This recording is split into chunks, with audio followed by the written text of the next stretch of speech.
নমস্কার বন্ধুরা, প্রিয় কোলেন চ্যানেলে আপনাদের সকলকে স্বাগত। আজকে আমি একটা সাধারণ রান্না করলাম। তো কফি ডাঁটা, আলু, বড়ি, শিম, গাজর দিয়ে একটা চচ্চড়ি বানালাম।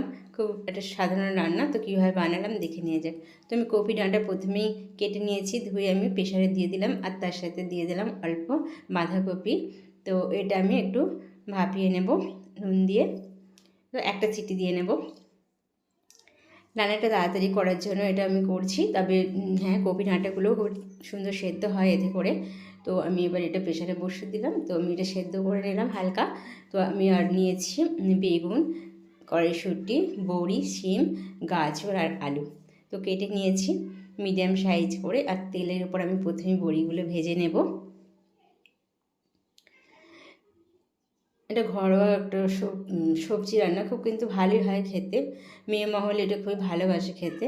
তো আমি ফোড়নের জন্য নিলাম 5 ফোড়ন, তেজপাতা, কাঁচা লঙ্কা, আর দিয়ে দেব 1 চিমটি হিং। রান্নাটা আমি নিরামিষভাবেই করছি। তো গাজর আলুগুলো আমি প্রথমেই একটু দিলাম, আর সবজিগুলো আমি দিয়ে দিলাম। তেলের ওপর বেশ ভালোভাবে আমি এটা নাড়াচাড়া করে একটু ভাজা ভাজা করে নেব।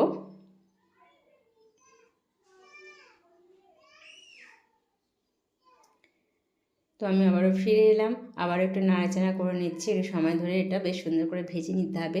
সিম আছে যেহেতু, সিমের একটু হালসানি গন্ধ থাকে, তো সেটাও একটু ভালোভাবে ভেজে নিতে হবে। তো এবার আমি বেগুনগুলো দিয়ে দিলাম।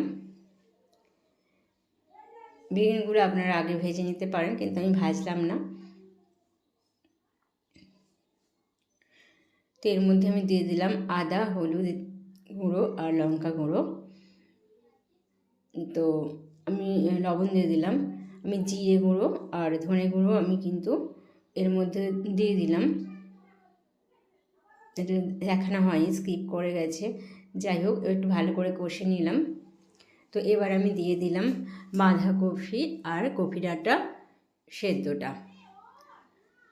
তো আমি আবারও বেশ ভালোভাবে কষা করে নিলাম। তো একটু জল দিয়ে দিলাম হালকা।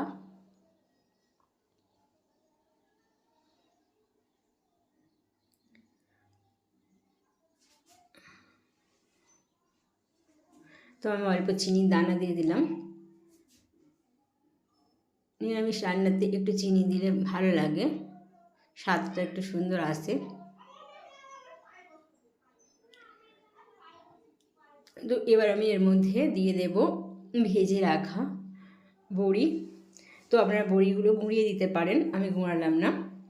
গুঁড়িয়ে দিলেও কিন্তু সুন্দর হয়, তরকারিটার মধ্যে সুন্দর বড়িগুলো মিশে যায়। তো আবার আমি পরিমাণ মতো একটু জল দিয়ে নাড়াচাড়া করে নেবো, যেহেতু বড়ি একটু জল টানবে। আবারও চাপা দিয়ে দিলাম। তো আমি ফিরে এলাম, দেখুন জল একদম শুকনো হয়ে গেছে। আমি আবারও নাড়াচাড়া করে নেবো ভালোভাবে।